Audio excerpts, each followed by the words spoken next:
നമുക്ക് അനുദിന അനുഗ്രഹ പ്രാർത്ഥന പ്രവേശിക്കാം. കർത്താവേ, പരീക്ഷ കുഞ്ഞുങ്ങളെ ഞങ്ങൾ വീണ്ടും ഓർക്കുകയാണ്. പരീക്ഷ തീരണ വരെ ഇനി പ്ലസ് ടുക്കാരുടെ പരീക്ഷ വരുന്നുണ്ട്, SLCക്കാരുടെ പരീക്ഷ ഉണ്ട്, ഇപ്പോൾ എക്സാം നടന്നുകൊണ്ടിരിക്കുന്നു. അതുകൊണ്ട് കുഞ്ഞുങ്ങളെ എല്ലാവരെയും നമ്മൾ ഈ സമയത്ത് ഓർക്കുന്നു. പരീക്ഷ ഉള്ളവർ എഴുന്നേറ്റിട്ടുണ്ടെങ്കിൽ ദയവായിട്ട് അമ്മയുടെ അടുത്ത് വന്ന് അപ്പൻ്റെ അടുത്ത് വന്ന് നിൽക്കുക. അവരെ തൊട്ടുകൊണ്ട് നിങ്ങൾ പ്രാർത്ഥിക്കട്ടെ, വിശ്വപ്രമാണം ചൊല്ലട്ടെ. അപ്പൻ അവരെ ആശംസ കൊണ്ട് അച്ഛൻ പ്രാർത്ഥിക്കുക, അനുഗ്രഹിച്ചുകൊണ്ട് പ്രാർത്ഥിക്കും. ഇതൊരു നല്ല ദിവസമാണ്. കർത്താവേ, ഈ നല്ല ദിവസത്തിൻ്റെ എല്ലാ അനുഗ്രഹങ്ങൾക്കും മക്കൾക്ക് അവകാശമാക്കാൻ നിൻ്റെ അഭിഷേകം ഓരോ പ്രഭാതത്തിലും പുതിയ അഭിഷേകം, പുതിയ ദൈവാനുഭവം അവർക്ക് നൽകി അനുഗ്രഹിക്കണമെന്ന് പ്രാർത്ഥിക്കുന്നു. വിഷയങ്ങൾ പഠിക്കുന്നതിനോട് കൂടുതൽ ലഘുവാകണം കർത്താവേ.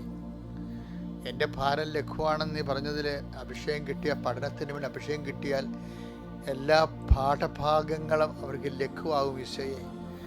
അതുകൊണ്ട് അവർ ഉറക്കമില്ലാതെ ഉറങ്ങുകയോ പഠിച്ചും അടുത്തിട്ട് തലയ്ക്ക് ആരാധിക്കുന്ന പേര് ടയേർഡായിട്ട് ഉറങ്ങുന്നവരുണ്ട്. അവരെല്ലാം കർത്താവ് വിശുദ്ധമായ രക്തം തളിച്ചുകൊണ്ട് കുഞ്ഞുങ്ങളെ ഉണർത്തണമെന്ന് പ്രാർത്ഥിക്കുന്നു. ദൈവത്തിൻ്റെ കരുണ ബുദ്ധിയെ പ്രകാശിപ്പിക്കട്ടെ, ദൈവത്തിൻ്റെ ശക്തി നിങ്ങളുടെ ബുദ്ധിയെ പ്രകാശിപ്പിക്കട്ടെ, ദൈവത്തിൻ്റെ കരുണ നിങ്ങളുടെ എല്ലാ അവശതകളെയും അതിലംഘിക്കുന്ന ദൈവത്തിൻ്റെ സ്നേഹം നിങ്ങളുടെ ചിന്തകളെ ഭരിക്കട്ടെ. എൻ്റെ കർത്താവിൻ്റെ ഉന്നതമായ നാമത്തിൽ കടകമ്പോളുകൾ നടത്തുന്നവരുണ്ട്. കുടുംബത്തിലെ കുഞ്ഞുങ്ങളെക്കുറിച്ച് കുഞ്ഞുങ്ങളൊക്കെ ജയിച്ചു വന്നാൽ ഇവിടെ പഠിപ്പിക്കുമെന്ന് ഓർത്തിട്ട് മാതാപിതാക്കന്മാരെ വെമ്പുന്നവരുണ്ട്. ഏത് മാർഗം അന്വേഷിക്കും, കുഞ്ഞുങ്ങളുടെ പഠനം അടഞ്ഞു പോകുമെന്നൊക്കെ പാവപ്പെട്ടവർ വിഷമിക്കുന്നവരുണ്ട്. സമൂഹത്തിൽ ഇടനിലക്കാരായിട്ടുള്ളവരാണ് ഏറ്റവും കൂടുതൽ ദുരിതം അനുഭവിക്കുന്നത്. അവർക്ക് ഒരു തരത്തിലുള്ള ഒരു സഹായം ഒരോടൊന്നും ഇല്ലാത്ത മനുഷ്യരുണ്ട്. അവരെല്ലാം സമർപ്പിച്ച് പ്രാർത്ഥിക്കുന്ന കർത്താവ് ഈശോയെ, ഈ പഠിക്കുന്ന കുഞ്ഞുങ്ങളെല്ലാം ഉപരിപഠനത്തിന് വിടാൻ ആവശ്യമായ അവരുടെ പ്രൊഫഷൻ, അവരുടെ അഭിരുചി അനുസരിച്ച് അവർ പഠിച്ച് മുന്നേറി സ്വന്തം കാലം നിൽക്കാനുള്ള കൃപ അവർക്ക് ലഭിക്കാൻ വേണ്ടി കുഞ്ഞുങ്ങൾക്ക് ഇപ്പം തന്നെ കർത്താവെ ഞാൻ അവരെ സമർപ്പിച്ച് പ്രാർത്ഥിക്കുന്നു. വിവാഹം നടക്കുന്ന കാലമാണ് ഈശോയെ. നോൻപ് തുടങ്ങിയാൽ പിന്നെ വിവാഹമില്ല. വിവാഹത്തിൻ്റെ അവസാന ദിവസങ്ങളൊക്കെയാണ് ഇപ്പോൾ നടന്നുകൊണ്ടിരിക്കുന്നത്. വലിയ കടങ്ങളിലൂടെ വിവാഹം നടത്തുന്നവരുണ്ട്, വലിയ സംഘർഷങ്ങളുടെ വിവാഹം നടത്തുന്നവരുണ്ട്. പലതല വിവാഹത്തിൻ്റെ പേരിൽ ഒത്തിരിയേറെ ദൈവത്തെ മാറ്റി നിറച്ച് സന്തോഷിച്ച് ഉല്ലസിച്ച് നടക്കുന്നവരുണ്ട്. ഇങ്ങനെയുള്ള എല്ലാ മനുഷ്യരെയും അങ്ങയുടെ തിരുസന്നിധിയിൽ സമർപ്പിച്ച് പ്രാർത്ഥിക്കുന്ന ഈശോയെ, നോൻപ് വരെയുള്ള നടക്കുന്ന എല്ലാ അടിയന്തരങ്ങളെയും ഞങ്ങളുടെ തിരുസന്നിധിയിൽ സമർപ്പിച്ച് പ്രാർത്ഥിക്കുകയാണ് ഈശോയെ. നോൻപിന് മാനസികമായിട്ട് നോൻപിനോട് ഉൾക്കൊള്ളുവാനും അതിനുവേണ്ടി ഇപ്പം തന്നെ ഒരുങ്ങുവാനും അങ്ങയുടെ മക്കൾക്ക് അനുഗ്രഹം നൽകണമെന്ന് പ്രാർത്ഥിക്കുന്നു.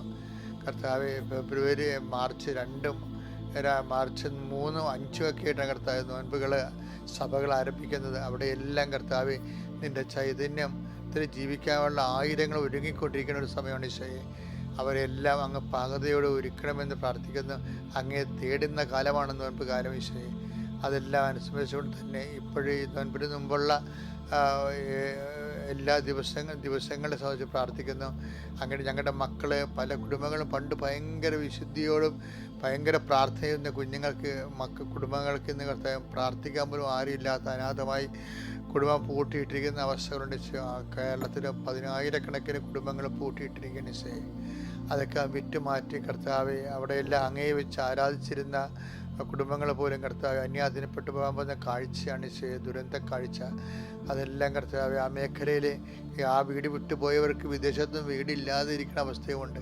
കർത്താവ് ആ വീടിനെ അവർക്ക് പണം ചിലവാക്കാനും അവർക്ക് ലോൺ സാങ്ഷനാകാത്ത അവസ്ഥയുണ്ട്.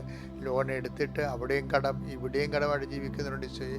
ഇങ്ങനെ എന്തെല്ലാം പുതിയ കാലത്തെ പുതിയ സങ്കടങ്ങളെ കർത്താവെ അങ്ങയുടെ തിരുസന്നിധിയിൽ കണ്ണീരോടെ സമർപ്പിച്ചുകൊണ്ട് അവർക്ക് എല്ലാവർക്കും വേണ്ടി ഞാൻ പരിശുദ്ധ അമ്മ കൃപാസന ആൾത്താരെ ജീവനോടെ പ്രത്യക്ഷപ്പെട്ട പരിശുദ്ധ അമ്മ, ഓരോ സഞ്ചാരി മാതാവ്, സമയത്തിൻ്റെ അധികാരി, എല്ലായിടത്തും കടന്നു ചെന്നുകൊണ്ട് എല്ലാവരെയും സന്ധിക്കാൻ ഈ ദിവസം പരിശുദ്ധ അമ്മയ്ക്ക് സമർപ്പിക്കുന്നു. ശനിയാഴ്ച അമ്മയുടെ ദിവസം, അനുഗ്രഹത്തിൻ്റെ ദിവസം നിങ്ങൾക്ക് അവകാശമാകട്ടെ. ദൈവം നിങ്ങളെ അനുഗ്രഹിക്കട്ടെ. മക്കളെ, നമ്മളെ ഇന്ന് വായിക്കേണ്ടതേ സങ്കീർത്തനം 30:7 ഒന്ന് വായിച്ചേ. അങ്ങ് മുഖം മറച്ചപ്പോൾ. ദൈവത്തിന് അങ്ങനെയൊക്കെ ചില വിഷയങ്ങളുണ്ട് കണ്ട. അങ്ങ് മുഖം മറച്ചപ്പോൾ ഞാൻ പരിഭ്രമിച്ചു പോയി. ഞാൻ പരിഭ്രമിച്ചു പോയി. അതെ, ചില സമയത്ത് നമുക്ക് പ്രസൻസ് ആബ്സെന്റ്, ദൈവത്തിൻ്റെ സാന്നിധ്യം ആബ്സെൻ്റായിട്ട് ഫീൽ ചെയ്യും. നമ്മുടെ പ്രാർത്ഥനയ്ക്ക് ഒരു ഉത്തരം കിട്ടാതിരിക്കും. ഭയങ്കര നിർണായക നിമിഷങ്ങളൊക്കെ നമുക്ക് ഒരു ദൈവീയ വെളിച്ചം കിട്ടാത്ത സമയങ്ങൾ കൊണ്ടാവും. ആത്മജീവിതത്തിൻ്റെ ഭാഗമാണ്. അതുപോലെ തന്നെ സുഭാഷിതം 1:20 വായിച്ചേ. അപ്പോൾ അവർ എന്നെ വിളിക്കും. അപ്പോൾ അവർ എന്നെ വിളിക്കും. ഞാൻ വിളി കേൾക്കുകയില്ല. ഞാൻ മൈൻഡ് ചെയ്യത്തില്ലെന്ന്. ഞാൻ വിളി കേൾക്കുകയില്ല. ജാഗരൂകതയോടെ എന്നെ അന്വേഷിക്കും. ജാഗ്രതയോടെ എന്നെ അന്വേഷിക്കും. കണ്ടെത്തുകയില്ല. നെഗറ്റീവ്സ് ഒത്തിരി ഉണ്ട്. പ്രാർത്ഥന ഒത്തിരി റിജക്ഷൻ റേറ്റ് ഉണ്ട്. ഇപ്പം നമ്മൾ പറയാം, ഞാൻ സിമ്പിളായിട്ട് പറഞ്ഞ കേട്ടോ, നിങ്ങൾ വേറെ ഒന്നും ധരിക്കരുത്. ഇപ്പോൾ ഇത് പള്ളിപ്രസംഗമൊന്നുമല്ലേ, കാഷ്വൽ ടോക്സാണ്. കാഷ്വൽ ടോക്സ് എന്ന് പറഞ്ഞാൽ ഇതിനെ, അതായത് നമ്മളെ ചില സ്ഥലത്തൊക്കെ വിടുമ്പോൾ അവർ പറയരുത്, അയ്യോ ആ രാജ്യത്ത് പോകാൻ പറ്റിയില്ല, അവിടെ എന്താണ്, അവിടെ ഭയങ്കര റിജക്ഷൻ, വിസൈൻ്റെ ഭയങ്കര റിജക്ഷൻ റേറ്റാണെന്ന് പറയും. എന്ന് വെച്ച് കഴിഞ്ഞാൽ അതിൻ്റെ റേറ്റ് റിജക്ഷൻ്റെ കൂടുതലാണെന്നാണ് പറയണത്. അപ്പോൾ ചില ആൾക്കാർക്ക് ഈ പ്രാർത്ഥനയ്ക്ക് ഈ സംഭവം വരും. അതായത് പ്രാർത്ഥനയ്ക്ക് റിജക്ഷൻ റേറ്റ് കൂടും. അത് പ്രാർത്ഥനയുടെ പ്രാർത്ഥനയ്ക്ക് നമുക്ക് പ്രത്യേകിച്ച് ഇൻവെസ്റ്റ്മെൻ്റ് ഒന്നും ഇല്ലല്ല. ശബ്ദം മാത്രം ഇൻവെസ്റ്റ് ചെയ്താൽ മതി. നാക്കിങ്ങനെ അങ്ങോട്ട് മൂവ് ചെയ്യണം. പിന്നെ ശബ്ദമാണ് നമ്മൾ ഇൻവെസ്റ്റ് ചെയ്യണം. അല്ല വേറെ എന്താ, ഞാൻ നോക്കിയിട്ടതും കാണുന്നില്ല. വിശ്വാസമാണ്. വിശ്വാസം എന്ന് പറഞ്ഞാൽ അത് ഇപ്പം നിങ്ങൾ പറയും വിശ്വാസം നമ്മൾ ഇൻവെസ്റ്റ് ചെയ്യുന്നുണ്ട്. ഓക്കെ, വിശ്വാസം എന്ന് പറഞ്ഞാൽ കർത്താവ് ഏക്കണ്ടേ. ഒരുമാതിരിപ്പെട്ട ഈ വിശ്വാസമൊക്കെ എടുക്കാത്ത നാണയം പോലെയാണ്. അതെന്താ കാര്യം എന്ന് വെച്ചാൽ അതെന്താ കാര്യം, അതായത് ഇപ്പം ഇന്നലത്തെ തന്നെ നമ്മൾ വായിച്ചില്ലേ 25:15-22 മത്തായിയുടെ സുവിശേഷം എന്താ പറയണത്? O woman, your faith is so great. അപ്പോൾ ആദ്യം റിജക്ഷൻ അല്ലായിരുന്നു അത്, മിണ്ടിയില്ലല്ലോ. 15:22 മത്തായിയുടെ സുവിശേഷത്തിൽ കർത്താവ് മിണ്ടിയില്ലെന്നല്ലേ പറയണത്. നമുക്ക് കഴിഞ്ഞ ദിവസങ്ങൾ ഉണ്ടായിരുന്ന ആ വിഷയം റിജക്ഷനാണത്. അതിൻ്റെ കാര്യം ഫെയ്ത്ത് ഗ്രേറ്റ് അല്ലാത്ത കൊണ്ടാണ്. ഇപ്പം ഒരുമാതിരിപ്പെട്ട അലങ്കോലപ്പെട്ട വിശ്വാസമില്ലേ, അതും ശരി ഇതും ശരി എന്നൊക്കെ പറഞ്ഞുള്ള വിശ്വാസം ഉണ്ടല്ലോ. അപ്പോൾ അങ്ങനെ അസുഖക്കാരുടെ എണ്ണം കൂടുതലാണിപ്പോൾ. അതും ശരി ഇതും ശരി. അപ്പോൾ അവർക്ക് ഒരു ഗിപ്പില്ല ദൈവത്തിൽ. അതുകൊണ്ട് തന്നെ റിജക്ഷൻ റേറ്റ് കൂടും. പക്ഷെ ഉടമ്പടിയെ സംബന്ധിച്ചിടത്തോളം റിജക്ഷൻ റേറ്റ് കുറവാണ്. ഉടമ്പടി വൃത്തിമേനായിട്ട് ചെയ്യണമെന്നുണ്ടെങ്കിൽ എന്താ കാര്യത്തിൽ അതിൻ്റെ അകത്ത് ഇൻവെസ്റ്റ്മെൻറ്റ് കൂടുതലാണ്. അതാ ഇൻവെസ്റ്റ്മെൻറ്റ്. പ്രാർത്ഥന മാത്രമല്ലേ ഉള്ളത്, പിന്നെ എന്താണ് അതിൻ്റെ അകത്ത് അവൻ പറയണ പോലെ ചെയ്യല്ലേ, ചൊല്ലുക മാത്രമല്ല ചെയ്യണമല്ലോ. അപ്പം അതുകൊണ്ട് സ്വാഭാവികമായിട്ട് അവിടെ വിശ്വാസം പ്രഖ്യാപിക്കുന്നുണ്ട്, വിശ്വാസം പ്രയോഗിക്കുന്നുണ്ട്, വിശ്വാസം പ്രാർത്ഥനയായിട്ട് ആവിഷ്കരിക്കുന്നുണ്ട്. അപ്പം അതുകൊണ്ട് റിജക്ഷൻ റേറ്റ് കുറവാണ് ശരിക്കും പറഞ്ഞാൽ ഈ ഉടമ്പടിയെ സംബന്ധിച്ചിടത്തോളം. ഉടമ്പടി എന്ന് പറഞ്ഞു കഴിഞ്ഞാൽ ഈ പ്രാർത്ഥനയ്ക്ക് ചിലർ പറയല്ലേ ഇൻഷുറൻസ്.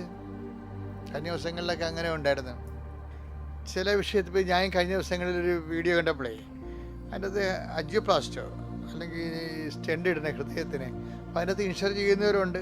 സർക്കാർ ആശുപത്രിയൊക്കെ ഇൻഷുർ ചെയ്യുമെന്നാണ് പറയണത്. ചില ആശുപത്രി ഇൻഷുർ ചെയ്യത്തില്ല, പുറത്തുള്ള ആശുപത്രികളിലൊക്കെ. അപ്പോൾ ഇതുപോലെ തന്നെ അപ്പോൾ നമുക്ക് അതിൻ്റെ കേടായി കഴിഞ്ഞാൽ പിന്നെ നമ്മളിതിനെ പൈസ മുടക്കേണ്ടി വരും എന്ന് പറഞ്ഞ പോലെ ഇൻഷുർ ഒരു വിഷയമാണ്. ഈ ഉടമ്പടിയെ സംബന്ധിച്ചിടത്തോളം വിഷയം, ഉടമ്പടി നമ്മൾ കറക്റ്റായിട്ട് അവൻ പറയണ പോലെ ചെയ്തു കഴിഞ്ഞാൽ അത് കാര്യം ബൈബിളിനെ തന്നെ വിളിക്കണം. ഉടമ്പടി ബുക്ക് എന്നല്ലേ വിളിക്കണത്, ബൈബിളിനെ തന്നെ വിളിക്കണത്. അപ്പോൾ ദൈവം സത്യസന്ധനായിരുന്നാലും ഇപ്പോൾ ഒരു വചനമില്ലേ, എന്താണ് 2 തിമോത്തി 2:13 വചനമുണ്ട്. അതായത് നമ്മൾ അവിശ്വസ്തരായിരുന്നാലും അവൻ വിശ്വസ്തനായിരിക്കും എന്ന് വായിച്ചത്.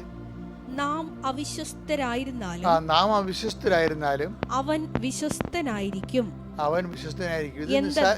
എന്തെന്നാൽ തന്നെ തന്നെ നിഷേധിക്കാൻ അവന് സാധ്യമല്ല. അതാണ്. അതായത് ഉടമ്പടി അല്പം നമ്മൾ ഉഴപ്പിപ്പോയാലേ അറ്റ് ഈസ് ഇൻഷുർഡ്. അതെന്താ കാര്യം എന്ന് വെച്ചാൽ നമ്മുടെ അവിശ്വസ്തതയിലല്ല അത് റിലേ ചെയ്യണത്, ദൈവത്തിൻ്റെ വിശ്വാസ്യതയിലാണ്. കാര്യം തന്നെ നിഷേധിക്കാൻ അവന് കഴിയത്തില്ല. അതുകൊണ്ടാണ് ഞാൻ പറഞ്ഞത് സാധാരണ പ്രേയറിന് റിജക്ഷൻ റേറ്റ് കൂടുതലാണെന്ന് പറഞ്ഞതിൻ്റെ കാരണം അതാണ്. അതിന് ഗ്രൗണ്ട് ഈശ്വരല്ല. മറ്റത് ഉടമ്പടിയാണ്. ഞാൻ ഉടമ്പടി പ്രകാരം ജീവിക്കാമെന്ന് പറയുകയാണ്. അവൻ പറയണ പോലെ ചെയ്തോളാമെന്ന് പറഞ്ഞല്ലേ നമ്മൾ കൃപാസനത്തിൽ ഉടമ്പടി ചെയ്യേണ്ടത്. അവൻ പറയണ പോലെ, അമ്മ അതല്ലേ പറഞ്ഞത്, അവൻ പറയണ പോലെ ചെയ്യുക. അവൻ പറയണ പോലെ ചെയ്യണ ആ ഒരു ഒരു പ്രത്യേക ഒക്കേഷന് വേണ്ടി ഉള്ളതല്ലല്ലോ. ഇതാ കർത്താവിൻ്റെ ദാസി, നിൻ്റെ വചനം പോലെ ഇതിൽ നിറവേറട്ടെ എന്നുള്ള മരിയ സ്പിരിച്വാലിറ്റിയുടെ ആ ബേസിലാണ് അമ്മ സംസാരിക്കുന്നത്. അമ്മ ആദ്യമേ ഇതിനേക്ക് മുമ്പും പറഞ്ഞിരിക്കണത് ഇത് തന്നെയാണ് പറഞ്ഞത്, അല്ല മാറ്റി പറഞ്ഞിട്ടില്ല. ഇതെങ്ങനെ സംഭവിക്കും, ഞാൻ പുരുഷനെ അറിയുന്നില്ല എന്ന് പറയുമ്പോൾ പരിശുദ്ധാത്മാവ് നിൻ്റെ മേൽ വരുമെന്ന് പറയും.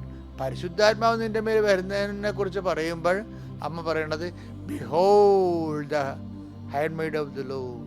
പരിശുദ്ധാത്മാവ് എന്ന് പറയുമ്പോൾ തന്നെ പറയണത് behold the handmaid of the Lord, be to done to me according to thy word. അതായത് എൻ്റെ ജീവിതത്തിൽ അങ്ങയുടെ വചനം നിറവേറട്ടെ. അത് ഉടമ്പടിയാണ് ശരിക്കും പറഞ്ഞത്. ഒരു പരിശുദ്ധാത്മാവ് നിന്റെ മേൽ വരുമെന്ന് പറയുമ്പോൾ എന്താണ് അതിൻ്റെ അകത്തുള്ളത്? അതിൻ്റെ അകത്തുള്ളത് എന്താണ്? വാഗ്ദാനം. അമ്മ എന്താ കൊടുത്തിരിക്കുന്നത്? അമ്മ നിബന്ധനയായിട്ട് ആ വാഗ്ദാനത്തെ അഡ്ഹിയർ ചെയ്യണം. അപ്പം അത് ഉടമ്പടിയാണ് ശരിക്കും പറഞ്ഞത്. അതിൻ്റെ ബേസിലാണ് കനായിൽ കല്യാണത്തിൽ എനിക്ക് നിനക്ക് എന്ത് എൻ്റെ സമയവും സമാധാനമായിട്ടില്ലല്ലോ എന്ന് പറയുമ്പോൾ അമ്മ ഈ ഉടമ്പടി, ആ വിഷയം ഉടമ്പടിയുടെ സബ്ജക്റ്റിൻ്റെ പരിധി കൊണ്ടുവരും. എന്താണ്? അവൻ പറയണ പോലെ ചെയ്യാൻ പറയും.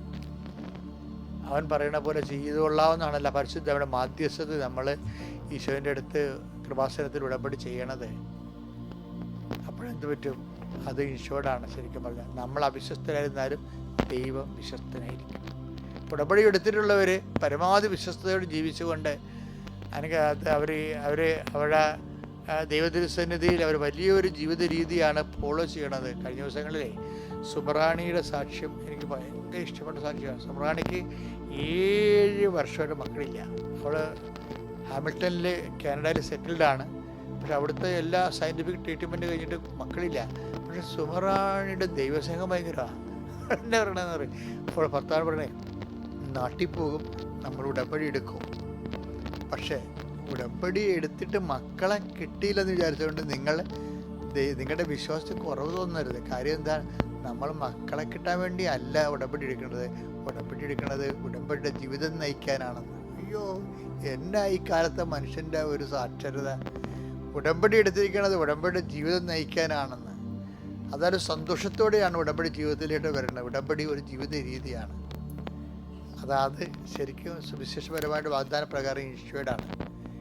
ഉടമ്പടി എടുത്തിരിക്കുന്നവർ ഉടമ്പടി ജീവിതമായിട്ട് മാറ്റുക. കർത്താവ് നിങ്ങളെ അനുഗ്രഹിക്കട്ടെ.